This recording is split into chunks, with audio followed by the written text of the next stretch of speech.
war in Iran and the big energy bottleneck, major implications for the Lone Star State, where we stand on this Monday, and a whole lot more today on the Texas Standard.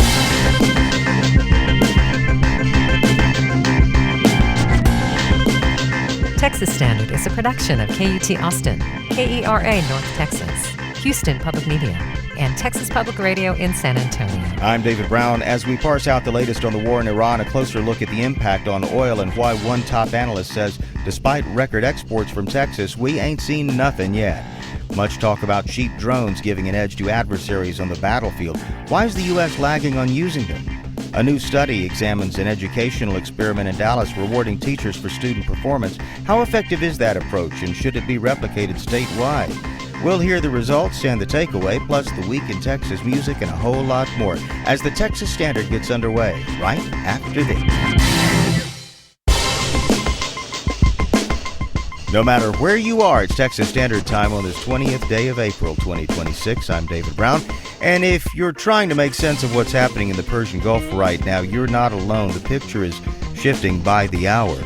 President Donald Trump says he's sending Vice President J.D. Vance back to Pakistan for another round of talks with Iran, this time aimed at reopening the Strait of Hormuz after Iran shut it down again.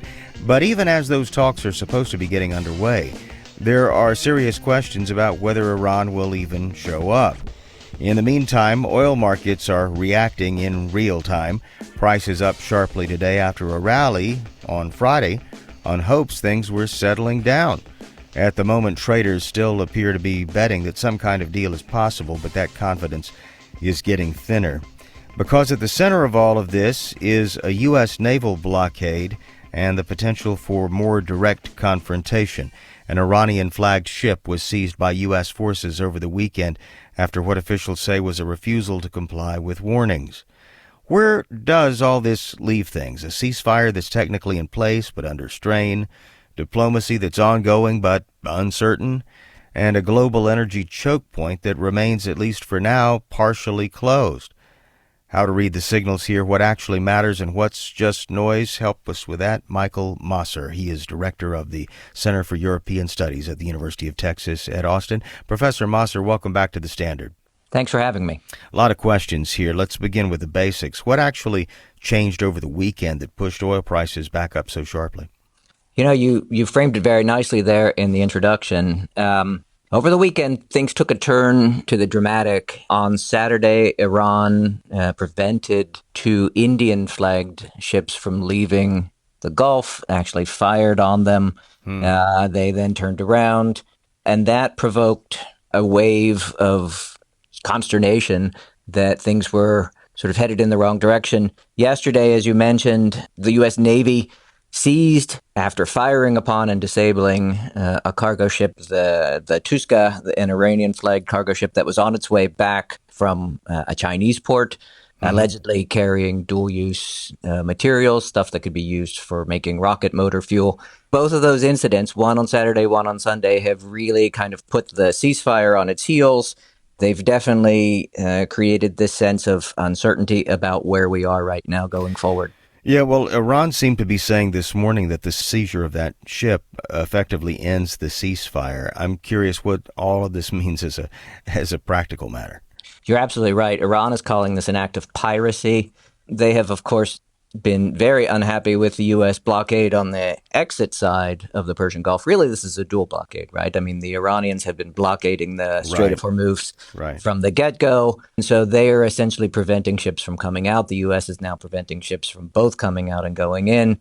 Yes, the Iranians are I haven't seen anything yet this morning as to whether or not they are even sending anybody to this alleged second round of ceasefire talks in Islamabad.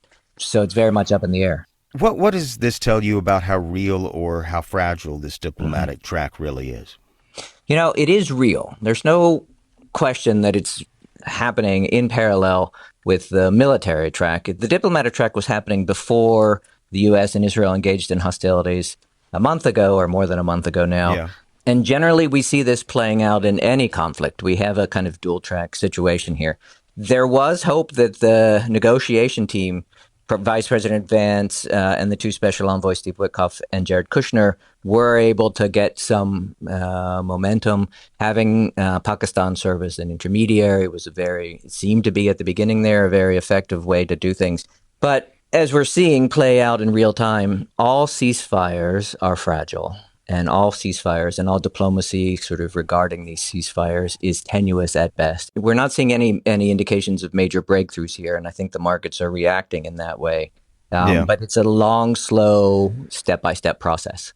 For those of us not in the region, of course, we get updates through Truth Social posts from the president, and often the signals we get are moving from one extreme to the next, and Iran sends similarly different signals too. It's really quite difficult to keep up and not at all clear whether any of the public diplomacy, if you can call it diplomacy, is giving us any real sense of where we are. A lot of it seems like saber rattling at this point. And as Texans trying to follow the news, what should we be watching for? Do we follow every reported tweet from the president? Do we zero in on what precisely an Iranian official is saying and think of that as the gospel? What is it that you are looking for? Right. President Trump operates in a very different information environment than any of his predecessors. I personally pay very little attention to the daily overwhelming tsunami of information that's flowing out of social media. I try very hard to triangulate as many sources as possible and find reporting coming from the region, but also reporting that isn't necessarily coming from social media, that is the sort of trying to do as much fact-based reporting and less sort of opinion-oriented. And in Texas, where oil exports, refining prices at the pump are all tied to what moves through that narrow Strait of Hormuz, this isn't distant news either. We're going to have more on the energy and consumer impacts of this on Texas after the Texas News Roundup in just a few minutes. In the meantime, we thank Michael Mosser for joining us again. He is the director of the Center for European Studies at the University of Texas at Austin. Professor Mosser, thanks again. Thanks for having me.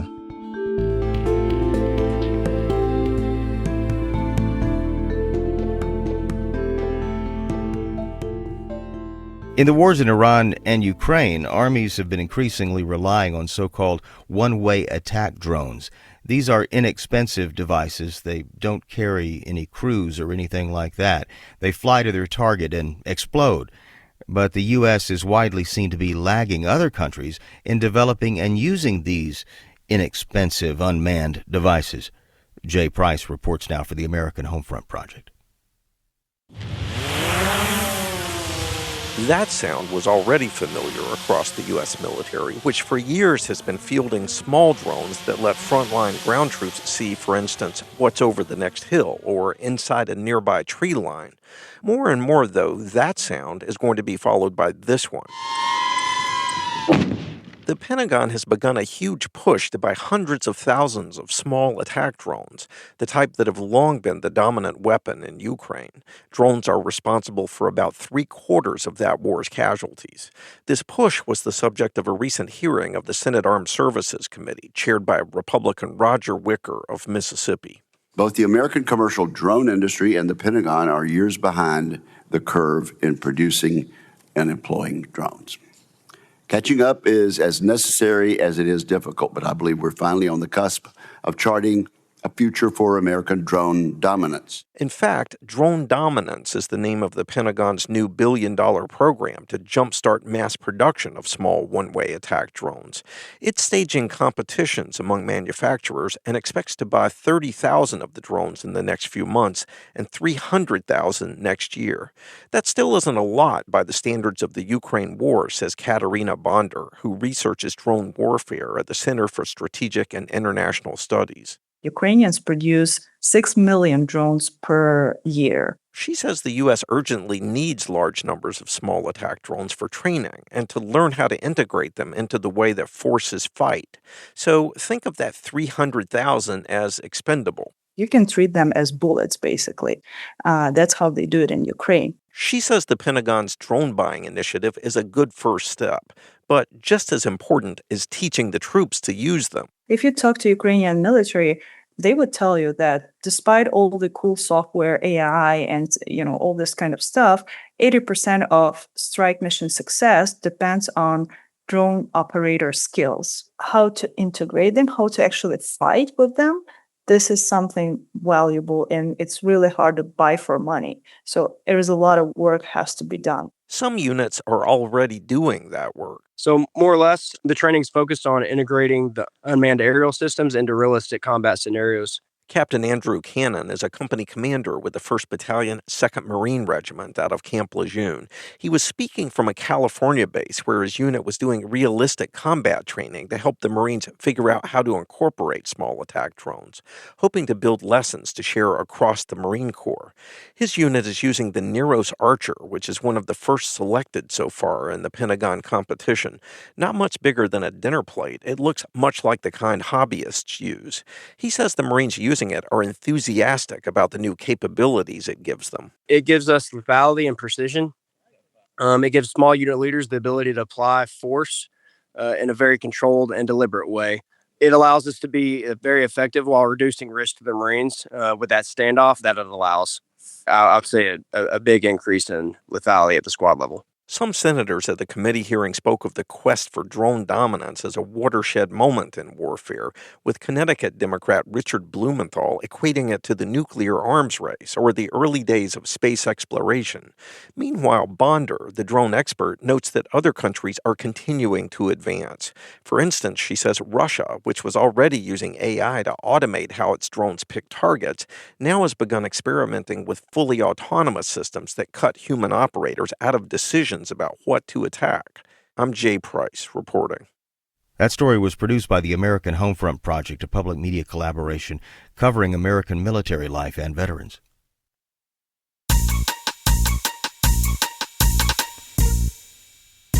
That sound means we are joined once again by audience and engagement editor Wells Dunbar with the talk of Texas on this Monday. Hello, Wells. Hi, David. It's Earth Day on Wednesday, putting a spotlight on environmental issues across the nation. And that got us thinking here about the issues Texas faces and what to do about them. Whether global warming, strengthening storm formations off the coastline, the threat of a water shortage in Corpus Christi, or the huge new forecast of energy demand sparked by the development of new data centers. Texas has a lot of unique environmental challenges, but it's not all doom and gloom either. With its wide open spaces, Texas leads the U.S. in renewable energy generation, particularly in wind and solar, significantly outpacing other states. So we're talking about it this week on the Talk of Texas. We want to hear, what do our listeners think is the biggest environmental issue facing Texas and how to fix it? They can go to texasstandard.org/talk and record a message for us. And you know, David, I'll be back with more of that later in the program. Wells Dunbar back in about 30 minutes or so. Coming up, he's an unsung star of the old country music charts, whose fiddle brought the sounds of Texas front porch improvisation, blues, and folk music into the mainstream. The Week in Texas Music History and a whole lot more as the Texas Standard continues. Support for Texas Standard comes from Texas Monthly Presents The Story, a docuseries about the state of Texas. Stories about our culture and what's at stake, from the perspective of the magazine's writers. Airing weekends on local PBS stations and streaming on the PBS website and app. I'm Jason Mellard from the Center for Texas Music History at Texas State University.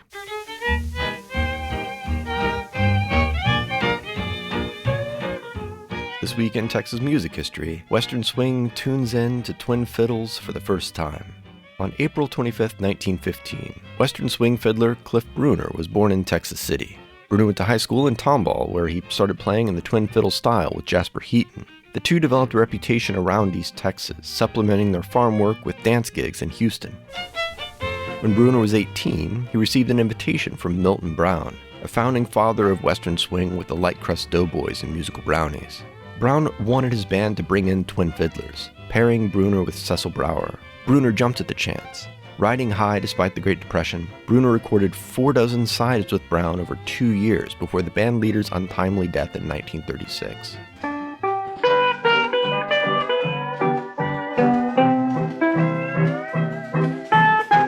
Bruner, now 20, moved to Houston and launched his own group, Cliff Bruner and the Texas Wanderers. Bruner's Wanderers had a few claims to fame: a hit version of the standard It Makes No Difference Now, one of the earliest truck songs with Ted Daffin's Truck Driver's Blues, and Leo Rayleigh, among the first to perform with electrically amplified mandolin.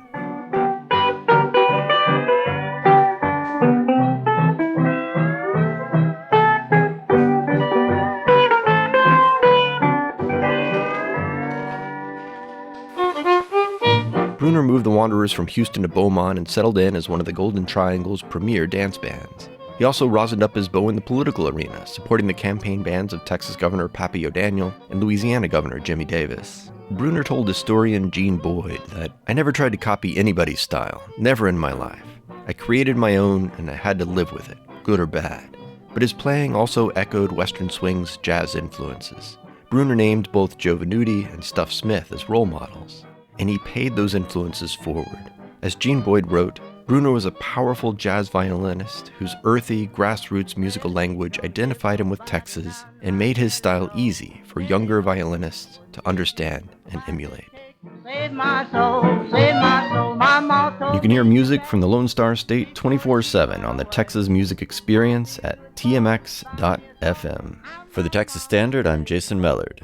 Ain't no use, you kids, to keep on hanging round, and up here and I hate to turn you down. This jelly roll is... And you are listening to the Texas Standard. Back in 2012, Mike Miles took up the role as superintendent of Dallas ISD. One of his key objectives, raising student performance. Now, under his leadership, the district there in Dallas implemented a program that paid school teachers up to $10,000 more based on student achievement. With more than 160,000 students, Dallas Independent School District's the second largest in the Lone Star State. And a group of researchers has been looking at how these incentive programs affected student achievement. One of those researchers is Stephen Rivkin. He's a professor of economics at the University of Illinois Chicago, and he helped co-author this new research. Professor, welcome to the Texas Standard. Thank you very much. I'm delighted to be speaking with you. This program went into effect in 2015, and I gather your general takeaway seems to be that if indeed you do provide monetary financial incentives for student achievement, that you will see an increase in results. Is that fair to say? You will see improvement? We definitely saw improvement in the Dallas public schools. And what we did was we followed the mathematics achievement from 2015 to 2019. And by 2017, Dallas students were performing significantly better in mathematics in grades 3 to 8. And that had increased to a large effect by 2019. The effects for reading were much more modest. And I think it's also important to say that with this incentive change, there was a lot of turnover of teachers in Dallas ISD. And the other component of our work found that changes in the composition of teachers or improvements in the composition of teachers accounted for about 40% of the increased achievement. I was going to say, how do you know that that's not the variable there, that you actually are getting better teachers attracted by the prospect of making more money as opposed to providing money to teachers and that becoming an incentive for them to change things in the classroom for the better? It's important for everyone to know what the evaluations entail, because I think there's a lot of concern that teachers will just start teaching to raise test scores or schools will behave that way. But these evaluations consisted of 10 short observations of teachers by the supervisor, principal or assistant principal typically, plus one longer observation. For those teaching kids in tested subjects and grades, they looked at essentially the achievement growth of those students. And then for grades above 2, students were surveyed on their experiences with the teacher and classroom. So based on these comprehensive evaluations, these determined teacher salaries, and I think this program led to substantial improvements in the quality of teaching. And so we did find that a little less than half of the benefit was related to the change in the composition of teachers. Now, I want to understand something when it comes to what the broader policy takeaway would be. And I think a lot of listeners may wonder, okay, well, how then should we be adjusting how we compensate teachers? It sounds like reading, you're not going to see huge benefits implementing something like this. Math, you will see notable results. Am I right? We certainly saw more benefits in math. There's some evidence of benefits in reading, but I think the other component that's very important, and also a component of HB2 in Texas, is that Dallas selected a small number of the lowest performing schools to receive substantial additional funds in the form of large stipends for teachers who had demonstrated to be very strong teachers. And we saw very large benefits. HB2 that you refer to, that's the historic $8.5 billion public education funding package. It included permanent teacher pay raises, about $4 billion. But I guess that gets to the heart of it, doesn't it? From the standpoint of a lot of listeners, it would seem that this correlation, which seems to be a causative relationship here, increase salaries, you're going to see better performance. Is that safe to say? You know, I guess I would temper that. I think that the evidence we have, for a long time and across the country is just across the board salary increases would not be expected to generate large benefits in terms of, I think, of higher quality instruction and higher achievement. I think what's very important is what was done in Dallas was to put in a system where educators are evaluated rigorously, and compensation is then based on how well these educators do. And so there, as you pointed out, you have two important effects.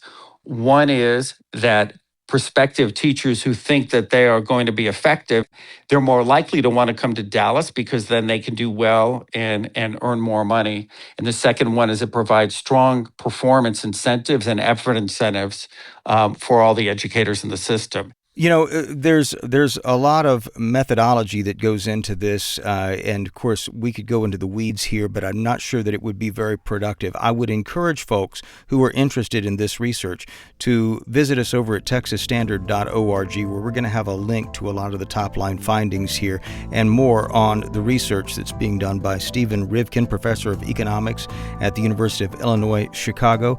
Stephen, thanks so much for sharing your insights with us on The Standard. We appreciate it. Thank you very much for having me. I really enjoyed it. Support for Texas Standard comes from the beef-loving Texans at the Texas Beef Council, a community passionate about what they eat, where it comes from, and how it's prepared. Recipes and meal ideas at beeflovingtexans.com. From the Texas Newsroom, I'm Tom Perumian. Protesters gathered over the weekend outside the U.S. Immigration and Customs Enforcement Detention Center in Dilley. Peter Bella of San Antonio says he's concerned about due process. I'm anticipating that there will not be due process for a lot of the people who are being picked up by ICE. People need due process, and number two is I've heard that these facilities don't necessarily provide clean water and good food for people who are inside. A protest earlier this year escalated with state troopers using chemical irritants and making arrests. A state court will hear evidence Thursday in a suit challenging new rules from the Department of State Health Services, or DSHS, which effectively bans Texas businesses from selling most hemp-based consumable products. Houston Public Media's Andrew Schneider reports plaintiffs are seeking to extend a temporary block on the rules until the suit goes to trial. The DSHS rules would bar Texas businesses from manufacturing and selling most consumable hemp products. They would also dramatically increase the licensing fees for businesses selling those products that remain legal. This lawsuit is not about whether these products are beneficial and should be in the marketplace or not. Andrew Alvarado is an attorney for the Hemp Industry and Farmers of America, one of the plaintiffs challenging the rules. What this lawsuit is really about is a narrow issue: whether the agencies had the authority to implement these new rules and change the legal definition for what constitutes hemp. The new rules are under a temporary restraining order, which is set to expire this Friday. I'm Andrew Schneider in Houston. Early voting starts today for the May 2nd election. KERA's Bill Siebel reports the state's largest ever bond package is on the ballot in the Dallas School District. Dallas ISD's $6.2 billion bond election is nearly twice the size of the district's last bond election 6 years ago. This time, the package is broken into 4 propositions. Prop A is the largest at $5.9 billion for 26 new school buildings and the replacement of hundreds of portable classrooms. Other propositions would fund tech upgrades, pay down the district's debt, and renovate athletic spaces.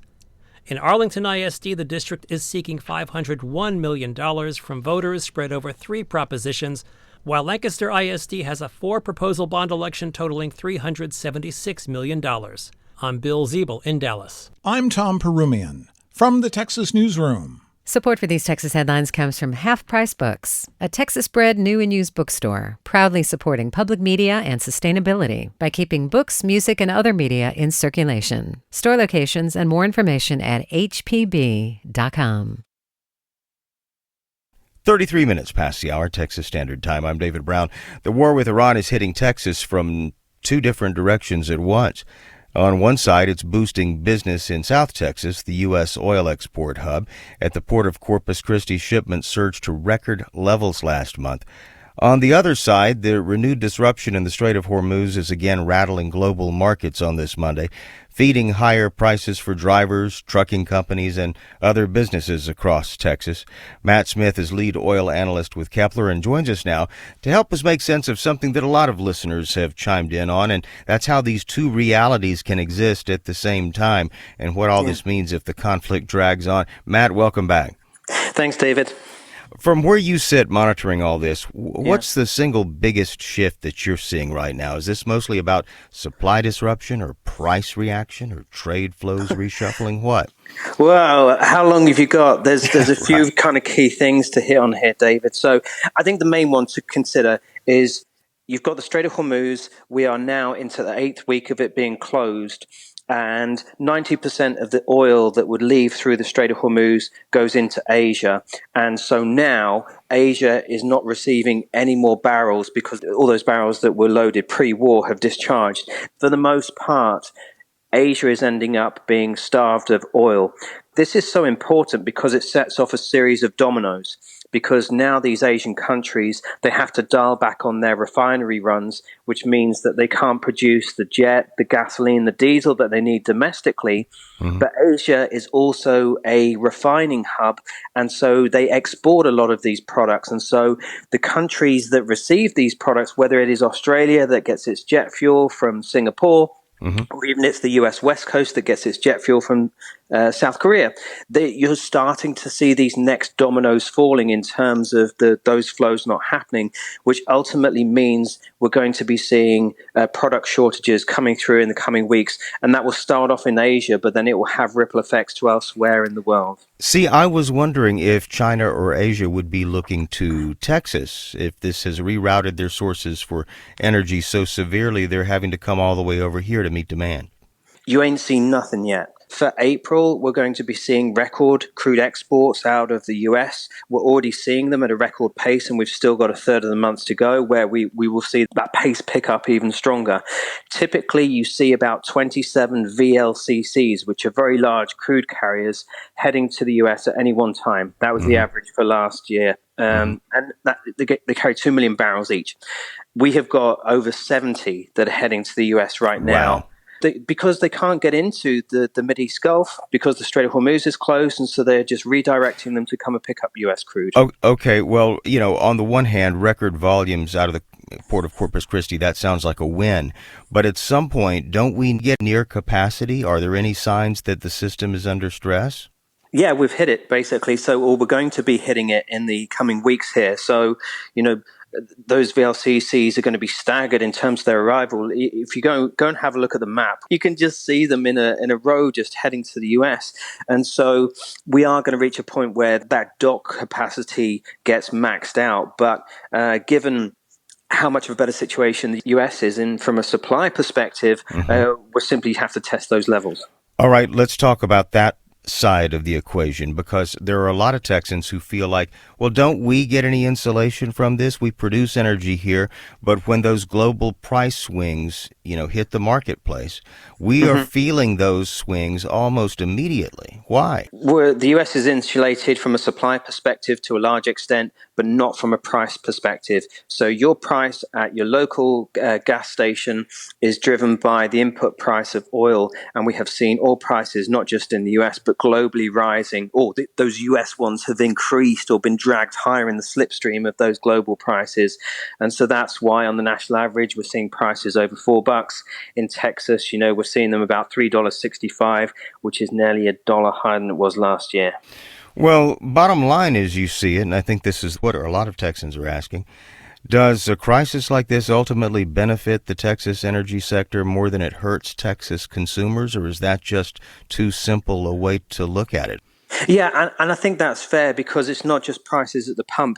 Diesel prices are actually at $5.50 a gallon. And that is up $2, right, versus what they were this time last year. And so what that means is, all of our groceries get moved around the country by diesel trucks. So that's going to work its way into inflation, regardless of whether it's something you're buying on Amazon or it's your gallon of milk from the grocery store. And so everybody is going to feel that pain.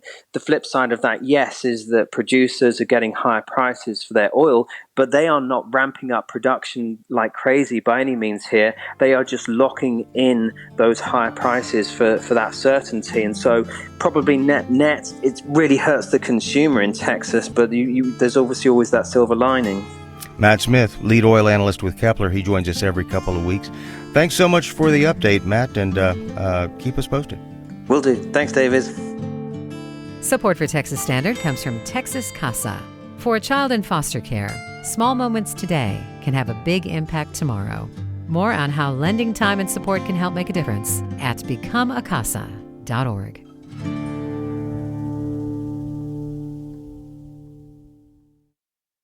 You've got it tuned to the Texas Standard. I'm Laura Rice. Even if you're not a fashionista, you can probably name a handful of designers. Win Morton may not be a name you know. That's because he said designing regular clothes would bore him to tears.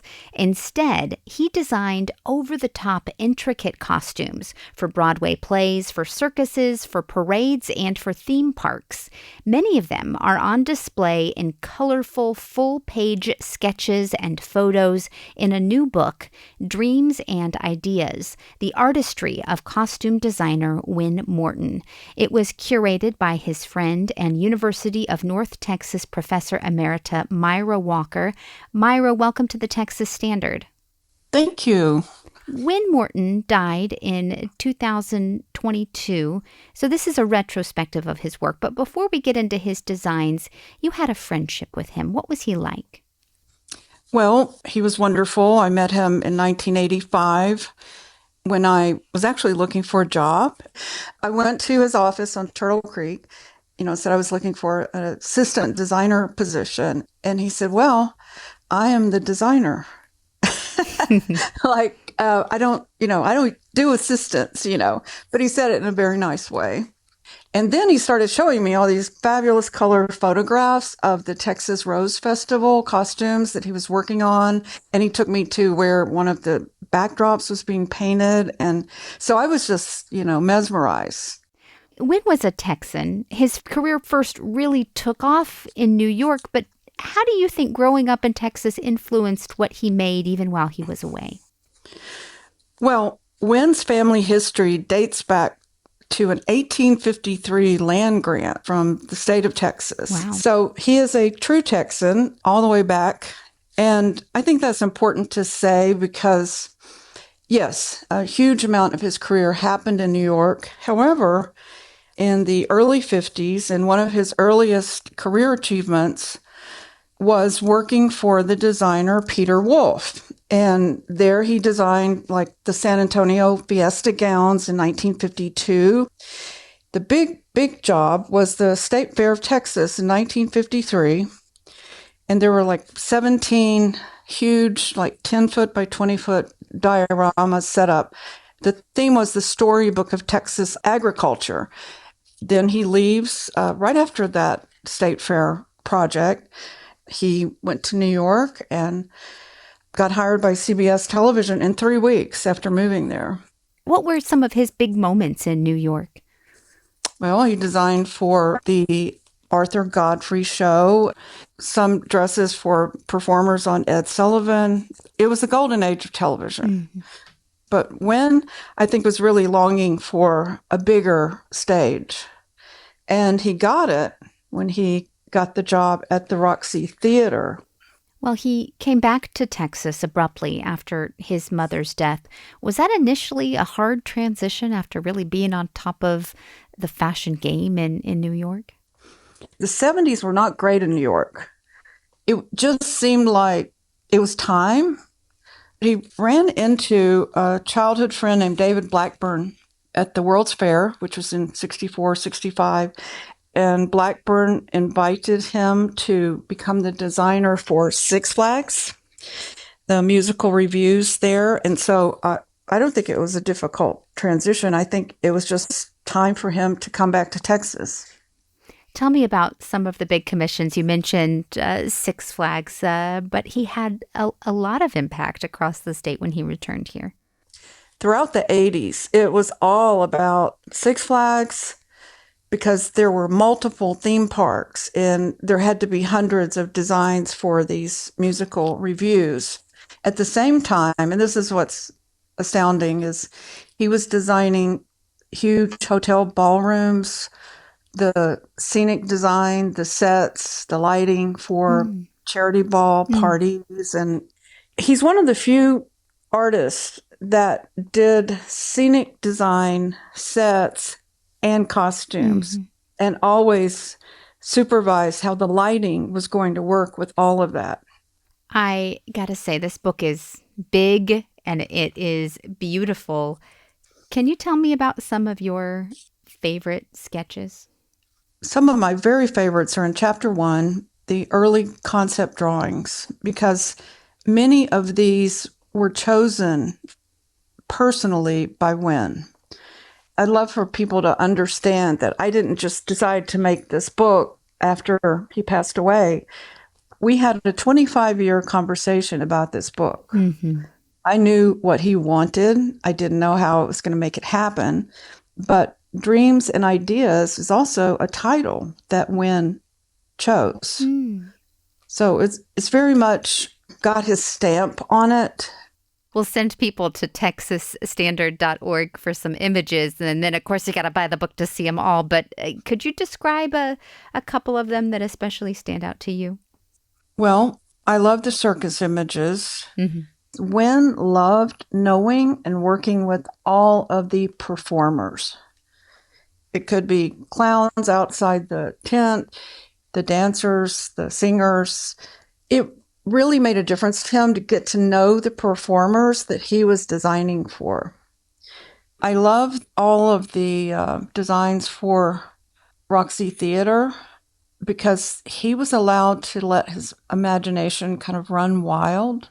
No one was saying, oh, I don't think that's, allowed, or, what is that? No one stopped him. If he wanted to be inspired by a spider or something fantastical, making a costume of, like a bullfighter, but the woman in a bull costume, he could do anything. And I think that's where he really developed his imagination, was at those 3 years at the Roxy Theater. I don't know if we even mentioned this specifically, but you mentioned the circus, and he designed for Barnum and Bailey.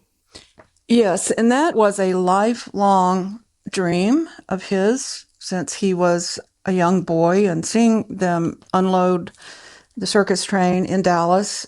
Irvin Feld, who was the top owner of Ringling Brothers Circus, hired Wynn himself.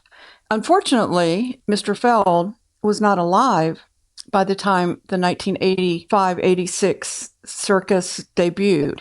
Wynn did not like to be constricted by a budget. But I think that after Mr. Feld died and his son, Kenneth Feld, took it over, the whole thing was redone. And so it's sort of like you work your whole life to get your dream job, and he did. And he also had all these other experiences.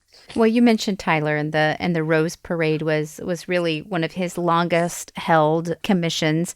I think if people are just thinking a regular old parade in their mind, they're not quite picturing what Wynne did there. Talk about some of these gowns. Well, it's not just a parade. It's actually a kind of costumed debutante ball. And all of the young women are presented in these very elaborate, exciting costumes. Wynne always outdid himself every year. You know, he was a showman at heart. They just don't make them like him anymore. Myra Walker is a professor emerita of the College of Visual Arts and Design at the University of North Texas. She's also the author of Dreams and Ideas about her friend, the late designer Wynne Morton. Myra, thank you again. Thank you so much. Support for Texas Standard comes from Texas Mutual Insurance Company, a workers' compensation provider committed to helping Texas communities and emphasizing safety. More at texasmutual.com/TexansGetIt.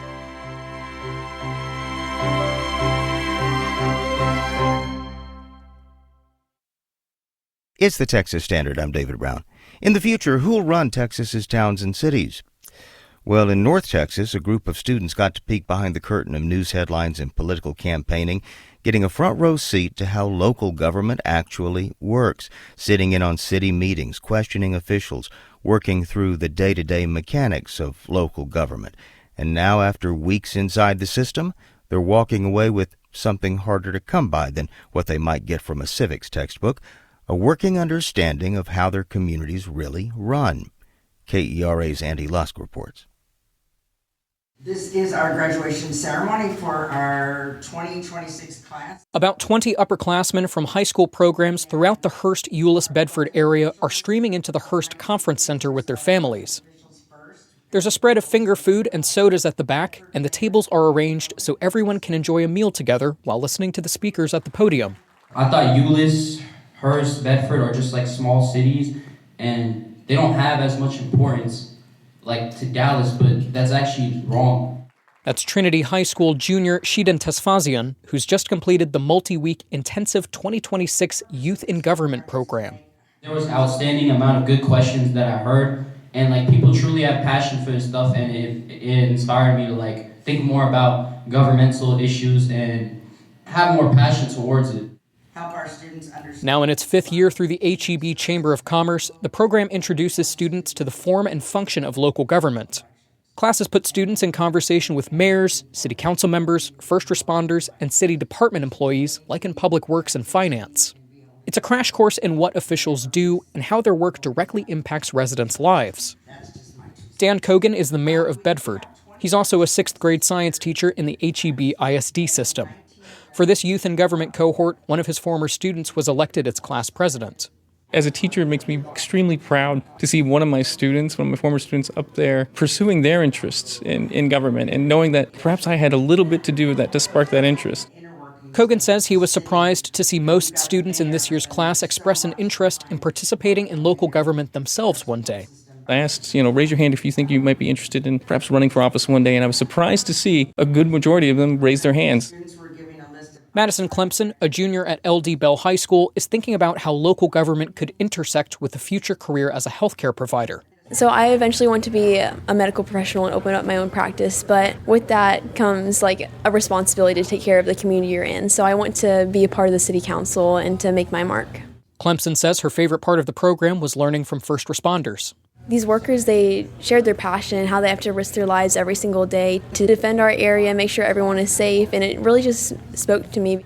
Part of the program's graduation requirements involve students attending a city council meeting or town hall forum, volunteering at a city or local nonprofit event, or shadowing a city employee for a few hours. Those who want to be considered for scholarships did at least 2 of these outside-of-class activities and wrote essays about their experiences. HEB Chamber President and CEO Mary Frazier says this program, done in collaboration with the cities of Hearst, Euless, and Bedford, is one of the Chamber's best.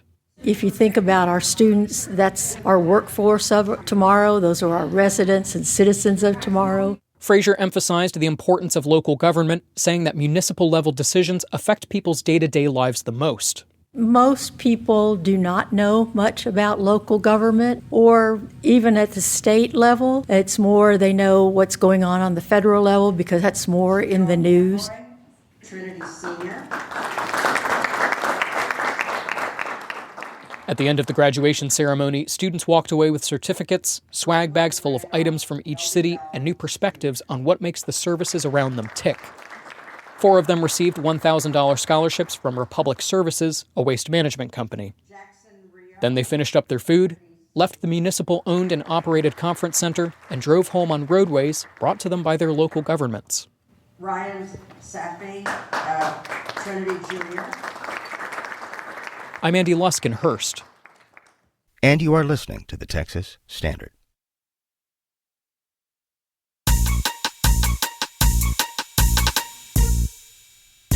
As promised, audience and engagement editor Wells Dunbar joins us. He's monitoring the talk of Texas on this Monday. Hello, Wells. Howdy, David. Yeah, we're talking about Earth Day, rather, on the talk of Texas this week, and hearing from our friends and listeners about the state of the environment and what can be done about it. Hearing from plenty of folks on Facebook. Christopher Bart says data centers and water are top of mind for him. But how would I know how to fix that, he asks, apart from needing our government to stop favoring business needs and donor wants over citizens and applying sensible regulations. A similar sentiment shared by another listener, Penny Bonkowski. She says the biggest problem, corporations. Unless the big fish do something, what we little fish do is not making that much of a difference. An interesting point, I personally feel here. So many things like Earth Day sort of put that onus on the individual and not the bigger player. So an interesting comment there from listener Penny. Another listener, Vicky Sims Adams, points to a particular Texas problem, what she describes as limited resources when it comes to water with a population boom.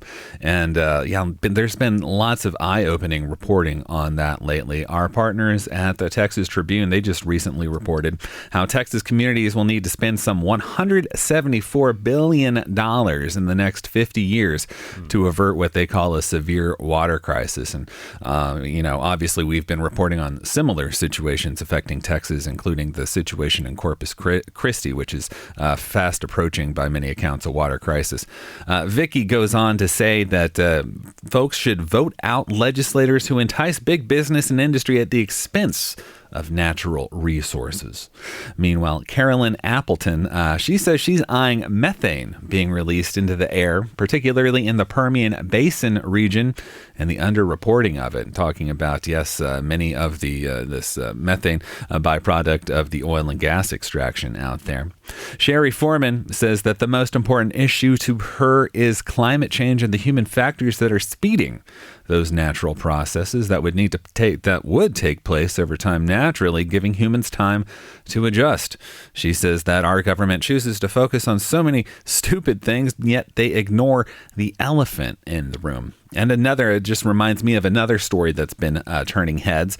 ERCOT, the group that oversees the Texas electric grid, recently reported that peak energy demand could quadruple within the next 6 years. But they've since walked that back a little bit, cautioning that the estimate is a bit too high, but still an unbelievable increase forecast in energy, particularly by the growth of data centers across Texas. So plenty of environmental issues to choose from, and we want to hear from our listeners, David. They can go to texasstandard.org/talk.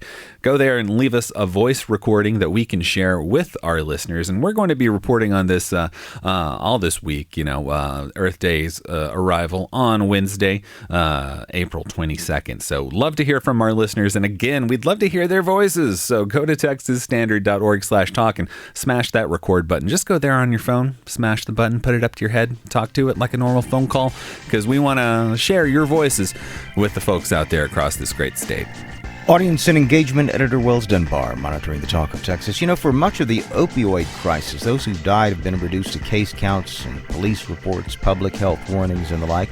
But a new exhibit at the UT School of Social Work attempts to humanize the impact of the crisis, opening viewers up to the fuller stories that show these deaths as part of a broader health crisis. That story and a whole lot more tomorrow. We hope you can join us. Philanthropic support for Texas Standard comes from Casey and Scott O'Hare.